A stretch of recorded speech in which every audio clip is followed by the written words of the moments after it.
let's go ahead and go. Okay. County Judge Craig Doyle here, coming to you for the first time in 5 days with some really good news. I'm excited to tell you we had between 1 and 6 inches of rain today. We've actually had reports of some people seeing some sunshine in the far western part of Montgomery County. We have turned a corner. All of our creeks have crested and started to drop now. We're seeing water levels dropping across the county as water is moving out. By 1 o'clock tomorrow afternoon, it is predicted that the storm will be far to the west of us, and we will be through with Hurricane Harvey for the storm phase. Now, we're starting to move today.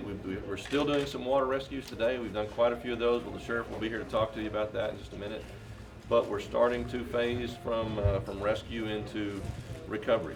And so as we do that, just know that we have some shelters that are open. Darren will be here in a minute to tell you those shelter locations. We have had an overwhelming response from citizens in Montgomery County. People that have wanted to come out and volunteer their time. They wanted to donate goods and products and things that the people that were moved out of their homes need. Let me give you a couple of things that people are asking for at the shelters. If you want to donate items, they need more toiletries. We've got a lot of clothes there, but they need some toiletries. They need diapers. They need pillows, and they're asking for new items. Bring new items if you would. One of the biggest requests that we're getting is for boxes, markers, and tape.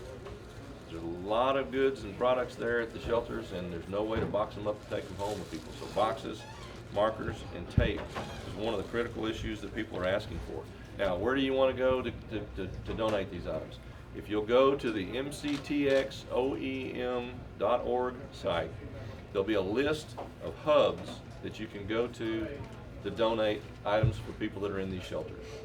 We've got one at the corner of Wally Wilkerson Boulevard and Pollock over in the industrial center over there in the city of Conroe.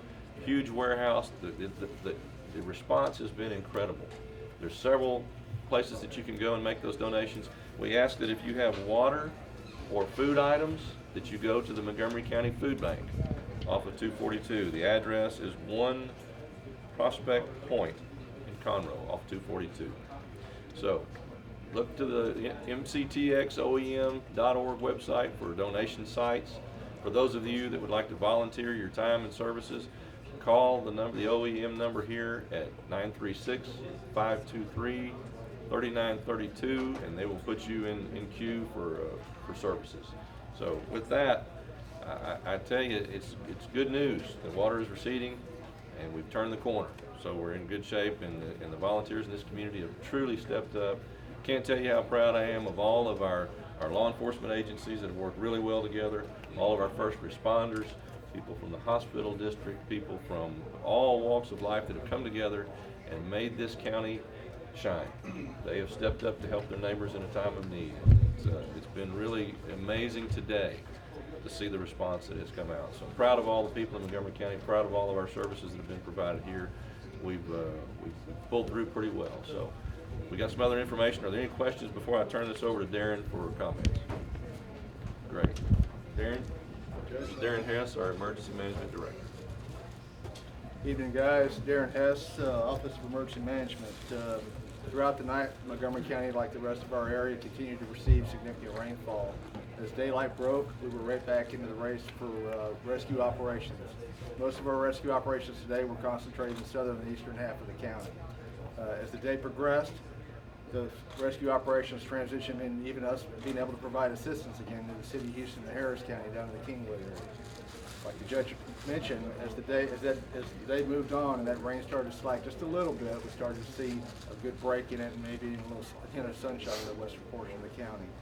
Our efforts at that, we also began to focus our efforts on shelters and maintaining those shelters. We have approximately 5 shelters in operation throughout the county. We're currently providing shelter and food and clothing and bedding to a little over 1,200 of our residents. We'll continue that operation for several days. By the end of this week, we're going to transition from a response phase to a recovery phase. As you, if you'll stay tuned into our website, you'll be able to find information in which to register with us so that we know who you are, where you're at, and what type of damages you received. We need that vital information as we make our claims to FEMA to show them the catastrophic effects to you, the citizens of Montgomery County. Once we are officially declared a federal disaster and we're included in that declaration, we'll provide you with the information that you need to log your claims with FEMA. At that point in time, that starts that progress rolling. It's all dependent on you and your interaction with us and us collecting that vital information. It has to be complete and accurate, and we'll make that fight on your behalf. Currently, throughout the county, we have about 10,000 residents who still are without power. Those power companies, utilities are out working nonstop to get that power restored when and where they can as the waters recede. Pray for your safety. We're very grateful for the community, the support that they're showing us, and the efforts that our first responders have made. At this time, I have nothing else. If you have any questions, I'll turn it over to the sheriff. Good afternoon, Sheriff Rand Henderson. We reported yesterday that we had one storm attributable death. We're sad to report that we do have a second confirmed storm attributable death, which involves a person that drove around a barricade into a high water area. So that serves as a reminder to everyone that those barricades are there for a reason, that law enforcement are holding posts for a reason. The waters and the currents are very dangerous. So we remind everyone and ask for your assistance in helping us do our job by not driving around any barricades. We have a third person that was reported to have possibly drowned. We have very little information on that at this point. It was witness sightings. We looked in the area. It was in very swift currents, and there has been no recovery and no identified anybody that's involved with that incident. So that's still a work in progress, and have not much more to report on that. For today, we've had 60 rescues, which are deployments. So we've deployed 60 times to rescue people, which has resulted in about 1,300 people that were moved out of harm's way. So that, once again, I can't keep stressing it enough, is a collaborative effort between all public safety, law enforcement, fire, and medical services groups that come together for these water rescues. We ask that if you are in need, if you're having an emergency situation, that you not use social media. We're dealing with a lot of rumors, and some rumors are becoming to the level of urban legend. So please, if you have an emergency, call 911.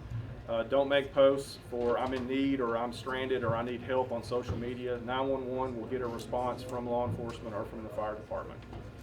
So just a reminder on that. As we have more and more people displaced from their homes, the residents will see an increase in law enforcement presence. As the judge mentioned, we're starting to get to that point where we're looking forward into recovery mode.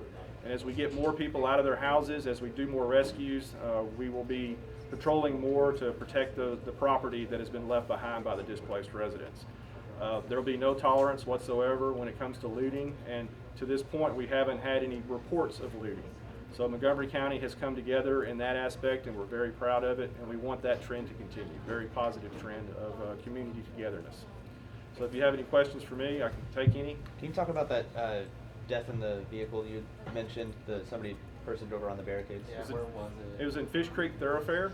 Drove around a barricade, a high water barricade at Fish Creek Thoroughfare, and drove into the water. There were some witnesses and Samaritans that attempted to help, but unfortunately the lone driver succumbed to a drowning death in the water there inside the vehicle. Age or male, female? Probably aren't releasing any identity at this point, right? Get with Captain Carlisle offline. He can probably get you what you need on that. What about curfew again? Anything there? I know Liberty and Balk are still at it. People are still thinking it's here for Montgomery County also. As we move toward recovery, that's going to be part of the discussion. But at this point, we haven't seen a need for it. If the patrols dictate that we need a curfew, we'll certainly come back and explore that topic. But we don't have a curfew at this time. However, as I've stated all through these conversations, we encourage people to stay at home. Stay home after dark in particular. If there's not a reason for you to be out, the roadways are closed, it's still a dangerous situation out there, so please stay at home if you can. Another person that seems to get out are the ones that are looking at the damage, that are just curious as to where the high water is and are just looking for damage. Please stay home. There's this, another person's tragedy shouldn't be your entertainment. So we're still actively working on these scenes, and we ask that you stay home if you possibly can. Real quick, we know Houston and Harris County are dealing with a lot of 911 calls. You said you made about 60 rescues. Do you know how many calls you guys have received? I guess it's the beginning of the storm through 911. Yeah, I don't have that one off the top of my head. We'll be able to pull that information. We have done some mutual aid with Houston and Harris County. In particular, Kingwood is terribly affected at this point. So we were in discussion about some sheltering of some of their victims in collaboration with the Houston Police Department. So that's something that we're working with them, but they're in a desperate need at that point. As the storm shifts farther and farther east, we'll see more of that. And you mentioned that a lot of the work today took place towards South County. Just overall throughout the whole event, where has most of the effect of the storm been felt? Most of it is where the same locations, but a broader location than the storms of April and May of 2016. So those that live along the waterfronts, the Spring Creek corridors, Timber Lakes, Timber Ridge has been hit really hard once again. Grogan's Point, and of course Peach Creek being out of its banks. Saw some pictures earlier that were sent to me from a rescuer. Baptist encampment, they're up to the eaves there as well. So those areas have been terribly affected, but like was mentioned earlier, the rivers and creeks have begun to crest, and we're going to see them go down. And that's when our work doesn't slow down a bit. We're going to go into just a different mode, a different level of work. So a lot of work left to be done. A lot of lives affected by this tragedy. Good. Thank you so much, Judge. Okay, with that, Jace Houston with the San Jacinto River Authority will bring us up to date on the lake conditions. All right, at this time, Lake Conroe water levels are continuing to slowly decline. The current water levels at 203.7 feet, which is about 2.7 feet over its normal pool elevation. So we're continuing to see just that slow decline. Most docks and bulkheads are still not visible. They won't be visible until the lake drops another 7/10 of a foot to about 203. So for now, the lake will remain closed to any sort of public access due to floating debris, and even once the docks are no longer submerged, it's still too dangerous for quite a while to be on the lake. We'll have an announcement whenever the lake is opened back up. The current release from Lake Conroe has been cut significantly now down to 22,100 cubic feet per second from a peak of over 79,000 cubic feet per second. So we've been able to cut the release dramatically. That is already helping the river downstream of the dam to recede. We're seeing the water line, the high water mark is beginning to fall back all the way along the river south of the dam, so that's very encouraging for everyone. We did have a peak inflow of 130,000 cubic feet per second during this event. That was the biggest influence on how the operations were handled and why the peak release rate was at 79. A couple of myths I'd like to address. As the sheriff mentioned, it's hard to keep up with the urban legends. Number one, the Lake Conroe Dam is fine. There are no problems with the dam.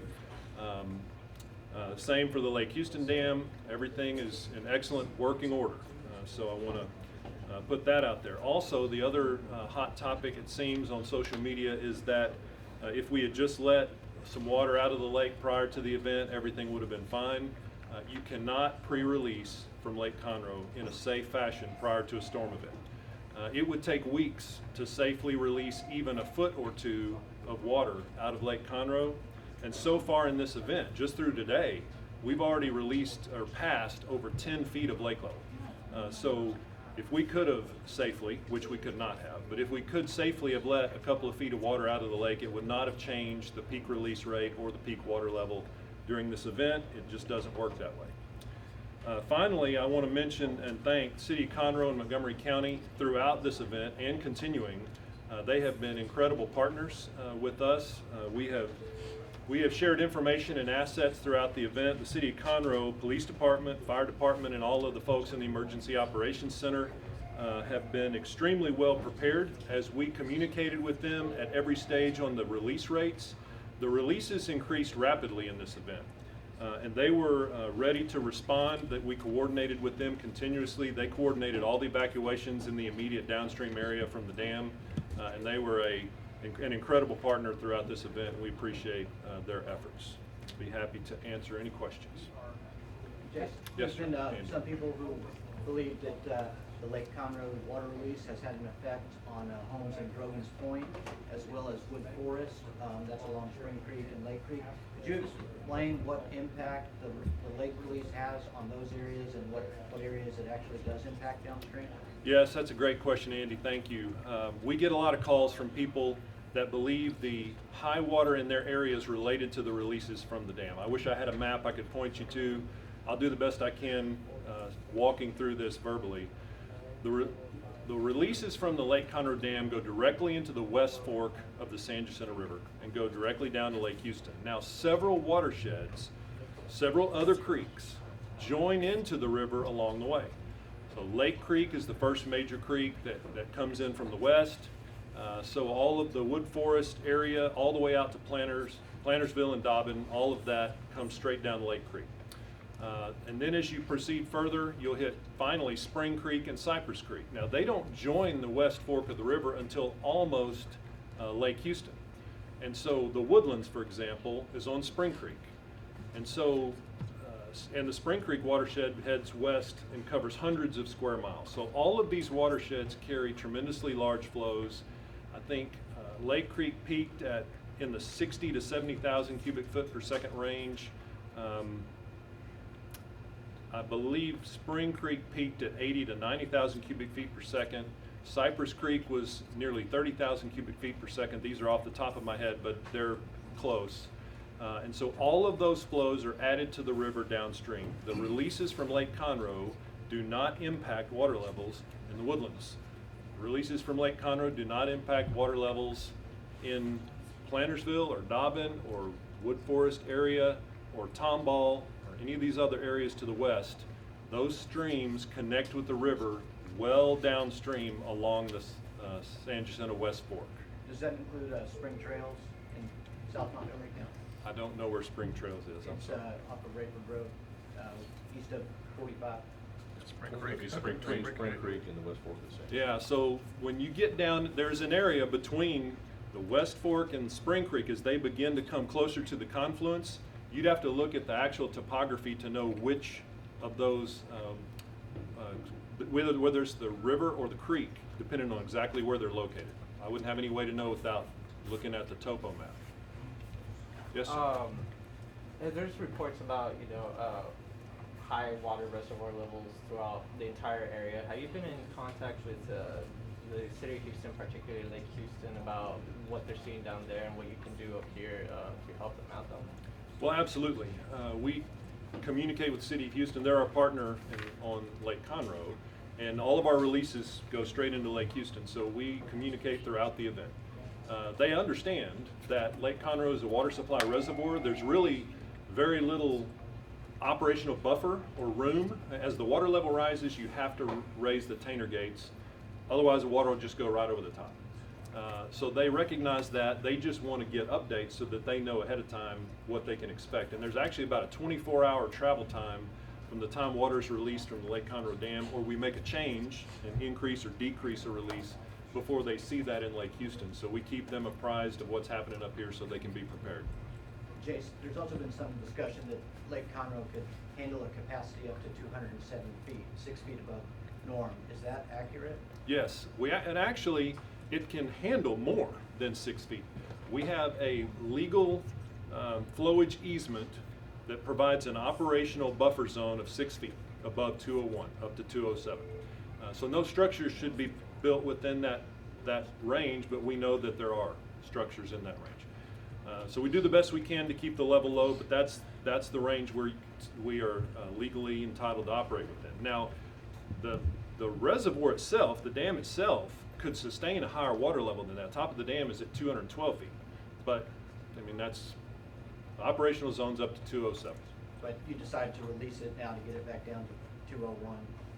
Well, once the event passes, you continue. Again, the top of the gate is only, even when the lake's at normal, it's only 18 inches above the water line. So as the lake comes up, you get down to 4 or 5 or 6 inches of freeboard over the gates. You have to continue to raise the gate to keep it above the water level. So even as the lake goes back down, and we're lowering the gates along with it, we can only lower them so far. So you'll release the water, this excess water from Lake Conroe, slowly over many, many weeks. It'll take us a long time to just gradually pass this excess water that's in the reservoir. All right. Had another question online. So Porter, when you're going and talking about watersheds, is that a community that's affected at all by your releases, or is that a separate watershed? I believe Porter's along the San Jacinto River, but also Peach or Caney Creek are somewhere close to there too. I'd have to look at a map to know for sure. All right. Thank you very much. Just to remind everyone that we're getting inundated by calls here for people wanting to provide goods and services to the people that have been displaced from their homes. Go to mctxoem.org to get the locations where you can take those goods to. Please don't try to take them to the shelters. The shelters are packed with people. They're packed with all of the products that have been brought there, all the goods and services that have been brought there. So if you would, go to that website, look at the hubs where you can take those donations to, so that we can keep the shelters just for accommodating the people that are in there. All of our shelters are I believe, Darren, are at capacity at this point. Or just below. Or just below. We do anticipate there will be more people coming as more people are able to get out now. So we anticipate there probably will be more shelters open as we go through this event. We will need more of those supplies for those people. So thank you so much to this community for stepping up and donating all the items that they have. But if you could, please check that site to find those donation spots so that we're just inundated at the shelters themselves. Judge, what about these people in the shelters once this event's over with and have no place to go anymore? Their homes are completely washed out, or what happens with these people? Well, we'll talk with FEMA if we get a declaration and see if there's some other accommodations that can be made. At this point, we're just a temporary shelter, and I would encourage anyone that has friends or family that they could stay with at this time. Well, like I say, all of our shelters are either at capacity or very near. So, and we're trying to find other locations. If your home was damaged and you took on water and you have to go somewhere, if there are places to go with friends and family, we would encourage that. But we'll have to see what happens with the federal declaration. What about the declaration? Anything on that? We're still waiting. As Darren said, if you will go to MCTX OEM and register and kind of give us an idea, if you can, what damage you had. That way we can put all that information together as we make that appeal for that declaration. It would help us tremendously. Any idea what the delay is on the declaration with them right now? Really- I mean, really 2 hours don't ago, know. they were through Louisiana's, and it haven't hit Louisiana Yeah, yet. Congressman Brady was here yesterday, and we talked with him, and he's doing whatever he can to encourage that as quickly as possible. Do you know how many people have registered online so far?